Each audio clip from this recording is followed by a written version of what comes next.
Welcome to my YouTube channel teman-teman. Berjumpa lagi dengan aku. Di sini kita akan membahas nanti materi mengenai akuntansi manajemen lanjutan. Nah, untuk pembahasannya kita akan bertemu di slide selanjutnya. See you. Halo teman-teman, bertemu lagi dengan aku. Di sini kita akan nanti membahas mengenai materi akuntansi manajemen lanjutan, yaitu tentang perencanaan dan pengendalian.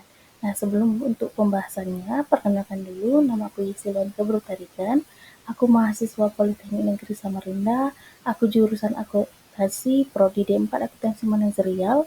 Aku dari kelas 7B akuntansi manajerial dengan NIM 20651038. Nah, untuk pembahasannya kita akan bahas selanjutnya. Nah, teman-teman, yang pertama itu kita membahas tentang penganggaran untuk perencanaan dan pengendalian. Nah, maksudnya di sini adalah perencanaan dan pengendalian adalah dua hal yang tidak terpisahkan. Perencanaan melihat ke masa depan, yaitu menentukan tindakan-tindakan apa yang harus dilakukan untuk merealisasikan tujuan tertentu. Sedangkan pengendalian melihat ke belakang, yaitu menilai apa yang telah dihasilkan dan membandingkannya dengan rencana yang telah disusun. Perbandingan ini kemudian dapat digunakan untuk menyesuaikan anggaran sesuai dengan tujuan masa depan yang diinginkan. Nah, selanjutnya teman-teman bisa kita lihat di samping sudah ada siklus dari perencanaan, pengendalian, dan anggaran. Perencanaan memiliki rencana strategis, tujuan jangka panjang, tujuan jangka pendek, rencana jangka pendek, anggaran, dan umpan balik. Nah, sedangkan pengendalian memiliki pengawasan aktivitas aktiva dan perbandingan aktivitas aktual dengan yang direncanakan, yang selanjutnya penyelidikan, dan akhirnya tindakan korektif. Nah, di sini teman-teman, kelebihan yang dapat kita dari anggaran itu, yang pertama adalah manajer akan dituntut melakukan perencanaan. Yang kedua, menyediakan informasi untuk memperbaiki pembuat keputusan. Yang ketiga, menyediakan standar evaluasi kerja. Dan yang keempat, memperbaiki komunikasi dan koordinasi. Nah, selanjutnya teman-teman, anggaran induk adalah rencana keuangan komprehensif bagi organisasi secara keseluruhan. Untuk anggaran induk biasanya untuk periode 1 tahun sesuai dengan tahun fiskal perusahaan.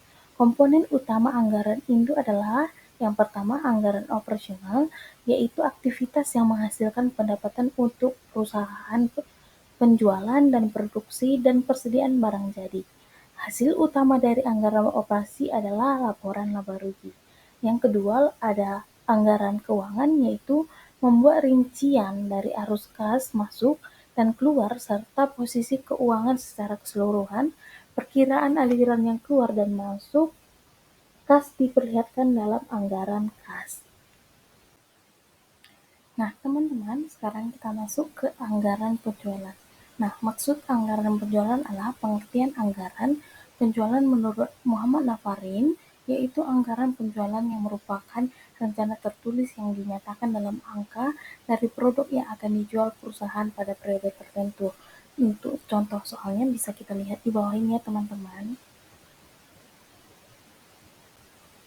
Selanjutnya yang kedua yaitu anggaran produksi, yaitu menjelaskan berapa banyaknya unit harus diproduksi untuk memenuhi kebutuhan penjualan dan memenuhi kebutuhan persediaan akhir.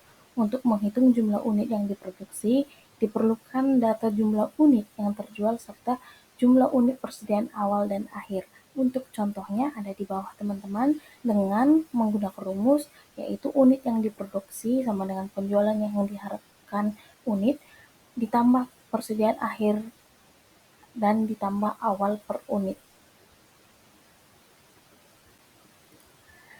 Yang ketiga, ada anggaran bahan baku langsung, yaitu merupakan anggaran pembelian dan bergantung pada penggunaan bahan dalam bentuk produksi serta kebutuhan bahan baku yang dibutuhkan. Dengan menggunakan rumus yaitu pembelian sama dengan bahan baku langsung untuk produksi ditambah persediaan akhir bahan langsung yang diinginkan dikurang persediaan awal bahan langsung.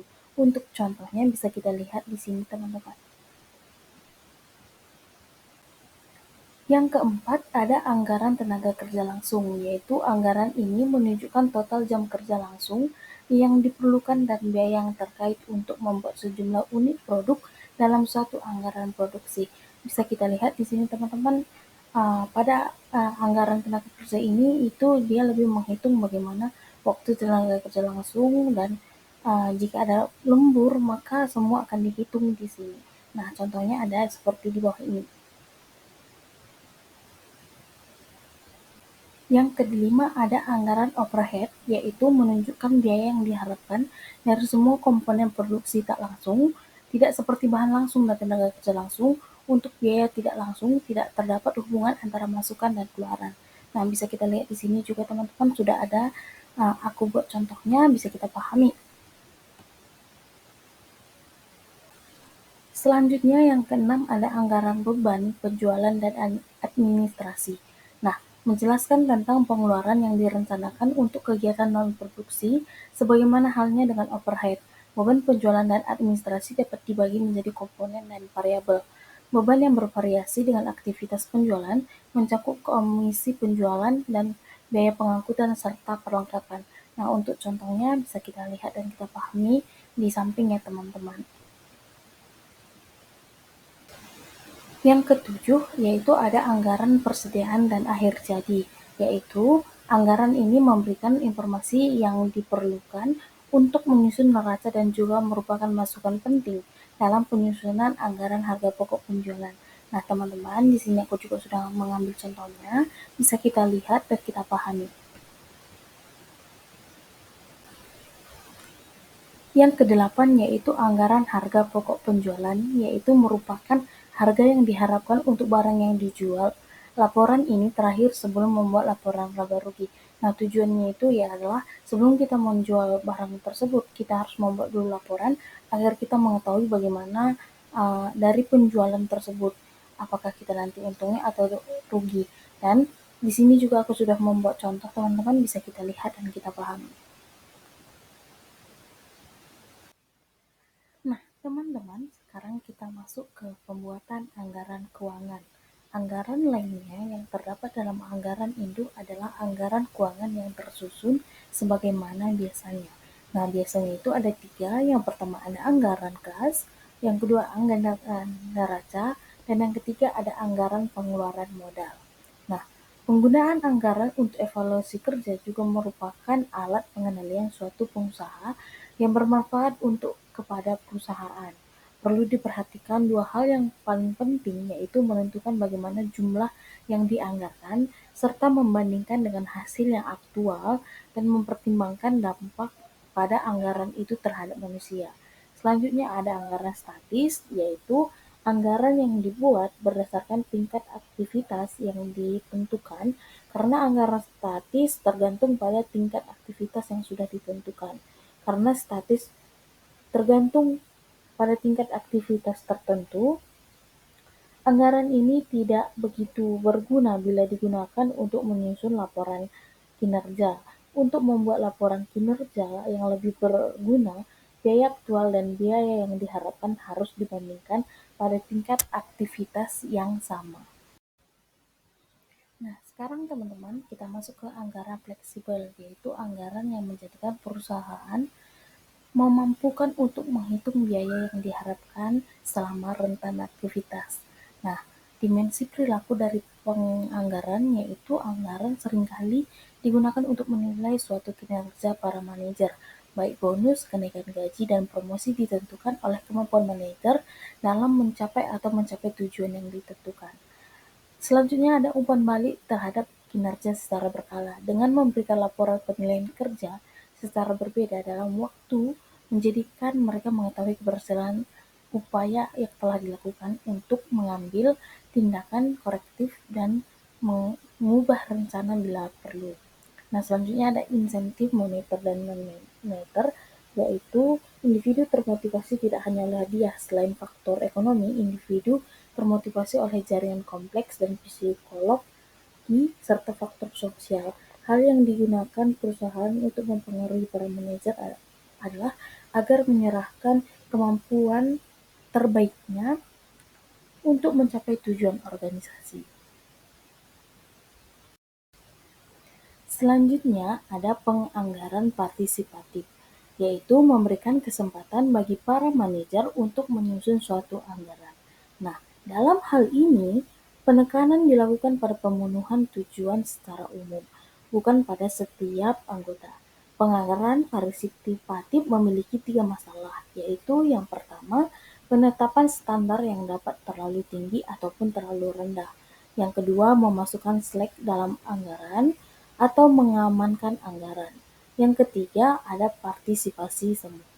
Selanjutnya itu ada jenis-jenis anggaran lainnya.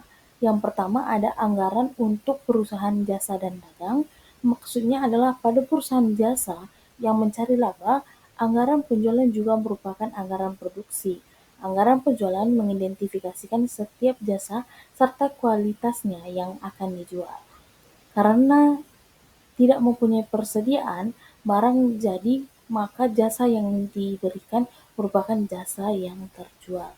Yang kedua ada penganggaran dasar nol atau zero budget, yaitu penganggaran ini merupakan sebuah pendekatan alternatif operasi yang sedang berlangsung, dianalisis, dan keberlangsungan kegiatan atau operasi dipertimbangkan atas dasar kebutuhan dan kegunaan bagi organisasi. Nah, beban untuk membuktikan kegunaan pengeluaran uang diberikan pada setiap manajer. Setiap sub-unit dalam setiap perusahaan memulai dari awal dan menyusun berbagai anggaran untuk setiap paket keputusan yang sedang dipertimbangkan. Nah, itu tadi teman-teman sedikit dari materi perencanaan dan pengendalian. Semoga teman-teman yang telah mendengarkan bisa berguna dan bermanfaat. Begitu juga teman-teman, jika ada salah kata mohon dimaafkan. Sekian dan terima kasih. Sampai jumpa di video selanjutnya. See you.